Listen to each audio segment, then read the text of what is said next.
শুয়াইয়া ফেলে, বেহুশ করে দেয়। তাই করছে বউ, তোর স্বামী তো মানুষটা, আমারটা মানুষের জাত না।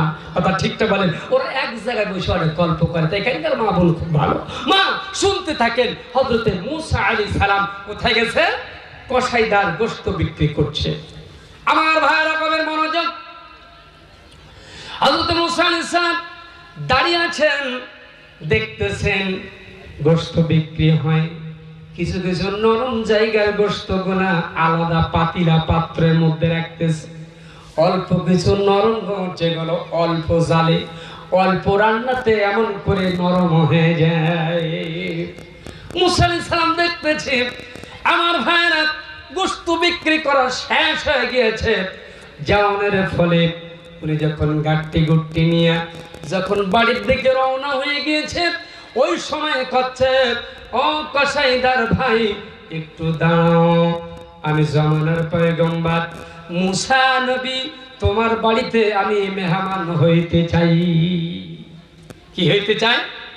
আল্লাহর নবী বলতেছেন যে বাড়িতে মেহমান যায় আল্লাহর রহমত সেই বাড়িতে যায়। একটু জোরে বলেন সুবহানাল্লাহ। ভিক্ষুক গেলে, সায়েল গেলে দূর দূর করে তাড়িয়ে দিবেন না। মুসাফির গেলে খারাপ ব্যবহার করবেন না, ওর সাথে আল্লাহর রহমত চলে যায়। একটু চিল্লাই করেন না সুবহানাল্লাহ। আমার ভাইরা, আল্লাহর পয়গম্বর মূসা আলাইহিস সালাম বলতেছেন, ও কসাইদার, আমি জামানার পয়গম্বর, আজকে দুপুরে তোমার বাড়িতে মেহমান হইতে চাই।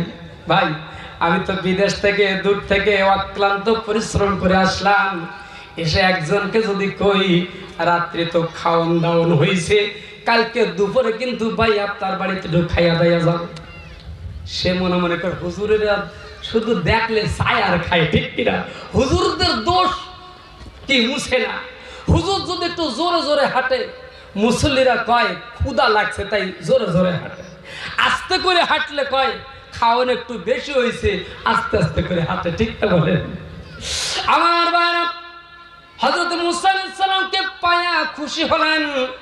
আল্লাহর পয়গম্বর, কত বড় ভাগ্য আমার, আপনি হলেন জামানার পয়গম্বর, আমি গরিব কসাইদার, আজকে দুপুরে আপনি আমার বাড়িতে মেহমান হইবেন, এর চাইতে ভালো কথা আর হইতে পারে না। চলেন, আপনি হবেন মেহমান, আমি হব মেজমান। কথা জিগাই, কথা জিজ্ঞাসা করতে চাই, একটু উত্তর দিবেন, আমার কান পর্যন্ত পৌঁছায়। আচ্ছা, মূসা আলাইহিস সালাম, আল্লাহর পয়গম্বর মূসা অনেকদিন গোশত খায় না, তাই খাইতে যাচ্ছে, লোভ হয়েছে নাকি? কি করতে যাচ্ছে জানেন? যে কেন আল্লাহ একটা গরিব কসাইদারের সাথে আমার বন্ধুত্বের ঘোষণা দিয়েছে, আমি একে একটু যাচাই বাছাই করতে চাই, দেখি না কোন আমলের কারণে তার মর্যাদা এত বেশি হয়েছে, নবীর সাথে বন্ধুত্ব হবে, তাই দেখতে যাচ্ছে। সুবহানাল্লাহ বলবেন না? আমার ভাইরা, মুসাফিরখানায় বসতে দিয়েছেন। মূসা আলাইহিস সালামের নজর হলো ওই কসাইদারের দিকে, দেখি কি করে। আমার বন্ধুগণ, হযরত মূসা আলাইহিস সালাম দেখতেছেন, হযরত মূসা লক্ষ্য করছেন, বাড়ির ভিতরে যাইয়া একটা পাতিলায় পাথরের ভিতরে পানি গরম করেছে।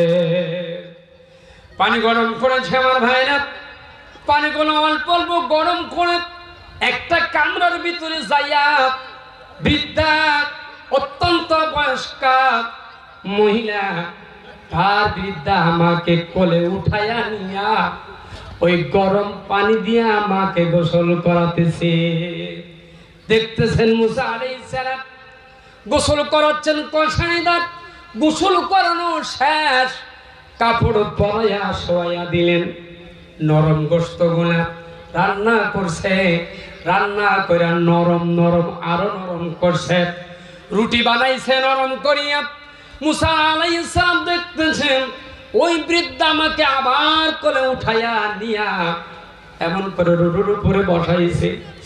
গর্ভধারিণী মা, জনম দুঃখিনী মা, বৃদ্ধা মা, যে মায়ের তুলনা পৃথিবীতে আরো হবে না। কথা ঠিক না বলেন? মায়ের চাইতে আপন দুনিয়া কেউ আছে নাকি? আমাদের দিকে আইলার হলো, আইলার বুঝেন আপনারা? আইলার বুঝেন? বন্যা হলো, ডুইবা গেল, এমনকি সুন্দরবন থেকে এমন করে হিংস্র রয়্যাল বেঙ্গল টাইগার গুলো মারা গেল। ভাসমান অবস্থায় আমার ভাইরা আমরা কিছু খাদ্য পানি সংগ্রহ করে নিয়ে দেখতে গেলাম তাদের সাহায্যের জন্য। স্যালাইন পানি নিয়ে যাইতে যাইতে দেখি পানির মধ্যে একটা মহিলার লাশ। একজন মা পানির মধ্যে ভাসতেছে, নিকটে যাইয়া দেখি ওই মা ভাসমান অবস্থায় দুনিয়ায় নাই, মৃত্যুবরণ করেছে। আর তার ডান হাতের মধ্যে একটা সন্তান রয়েছে, সন্তানটা মৃত।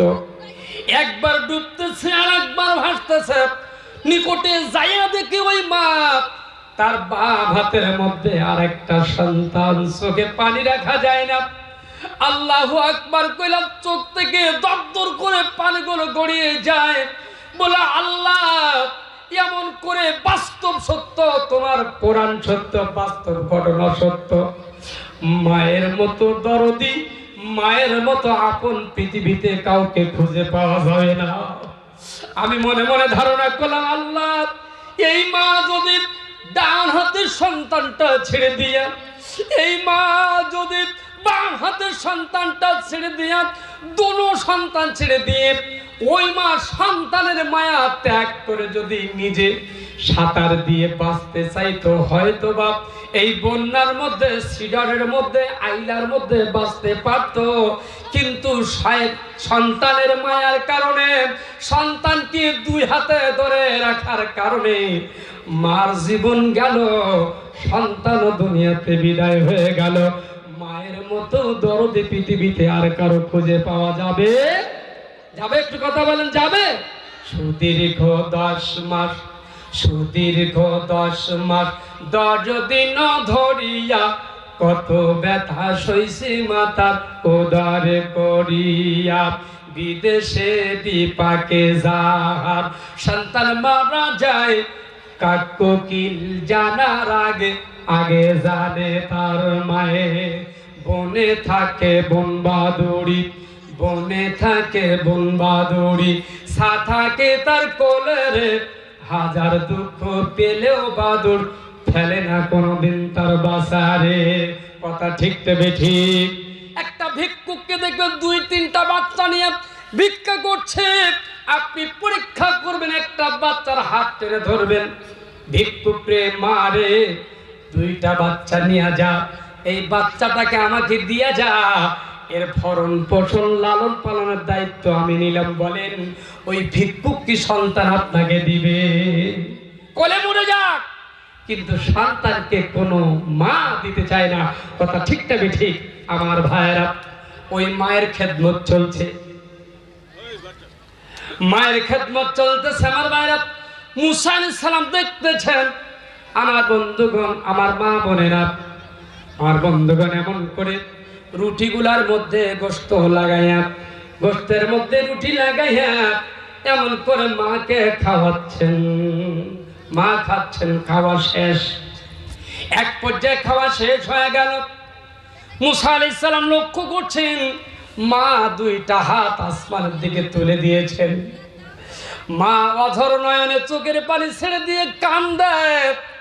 দোয়াটা শেষ হয়ে যায়। আল্লাহর পয়গম্বর মুসা দেখতে পায় মার কান্না আর দোয়াটা শেষ হওয়ার পরে জোরে জোরে সন্তান কসাইদার হাসতেছে। মা কান্দে, সন্তান হাসে। মুসা নবী রাগী না ঠান্ডা? কথা না বললে অজাই না। কি ঠান্ডা না রাগী? মনে মনে কথা আসুক, তারপরে শান্টিং দিবারি। শান্টিং বুঝেন তো? ফিডান মারবো, এমন ফিডান দিব মারবো যে ওর মা কান্দে, কি দোয়া করে আল্লাহর কাছে শোনা যায় না। আমি দেখতেছি চোখের থেকে পানি পড়তেছে, আর ও সেইটা শুইনা জোরে জোরে হাসে। আসুক, তারপরে না শুইনা খানা খাবো না। একটু জোরে কান সুবহানাল্লাহ। আমার ভাইরা, হযরত মুসা আলাইহিস সালাম কসাইদারের বাড়ির মেহমান, কসাইদারের বাড়ির মেহমান। আল্লাহর পয়গম্বরের কাছে গেলে কসাইদার কয় যে, আল্লাহর পয়গম্বর মুসা, একটু দেরি হয়ে গেছে, আপনি হলেন মেহমান, আমি মেজবান, আসেন। একই পাতিলা, একই তালার ভিতরে দুজন মিলে মিলে আমরা খাওয়ানো শুরু করে দেই। সুবহানাল্লাহ। আর আগে লাল হয়ে গেছে মুসা। মুসা আলাইহিস সালাম কচ্ছে খাওয়ান হবে পরে। তোর মা কান্দে, তুই কেন জোরে জোরে হাসিস? হাসির কারণ আর কান্নার কারণ না শুনে এক লোকমা আমি গালে দিতাম না, খাবো না। আপনারা কথা বলেন বিপদ বাড়ছে না বাড়ছে? না শুনে খাবো না। আপনাদের কাছে জানতে চাই তিনটা বিষয়, তিনটা পয়েন্ট আপনাদের কাছে আউট করেছি, আপনাদের কাছে মুলতবি রাখতে চাই। একটা হলো আল্লাহ পাক এই দুনিয়াতে উম্মতে মুহাম্মাদির জন্য এমন একটি আমল করে দিয়েছেন, রেখে দিয়েছেন, যে আমলটা করলে যতক্ষণ আমল চলবে ততক্ষণ আল্লাহর সাথে কথা চলবে। শুনতে চান কি চান না? মুসা আলাইহিস সালাম কান্নার কারণ শুনতে চায়, হাসার কারণ শুনতে চাই। আপনারা কি শুনতে চান? একটু কথা বলেন। এই তিনটা কথা আপনাদের কাছে রেখে দিলাম, একটু মনে করাই দেওয়া যাচ্ছে কোরআনের কাছে। একটু জোরে কান আমিন। আমার বন্ধুগণ, কোরআন হলো পৃথিবীর বড় সম্পদ। এই কোরআনের কাছে যারা এসেছে সোনার মানুষে তারা পরিণত হয়ে গিয়েছে। আজকে আপনারা ঘুম হারাম করে এই গভীর রাতে এখন যে চলে এসেছেন, কোন বক্তার আকর্ষণ আপনাদেরকে আকৃষ্ট করে নাই। আমার ভিতরে সামান্য কিছু কোরআনের অংশ থাকার কারণে আপনার ঘুমকে আল্লাহ পাক এমন করে দুরভিত করে দিয়ে কোরআনের টানে আপনাদেরকে হাজির করেছেন। আর এখনো যারা আসবে তাদেরকে হাজির করবেন কে? কোরআনুল কারীম। একটু জোরে কর নারায়ে তাকবীর। আপনারা জানেন কোরআনুল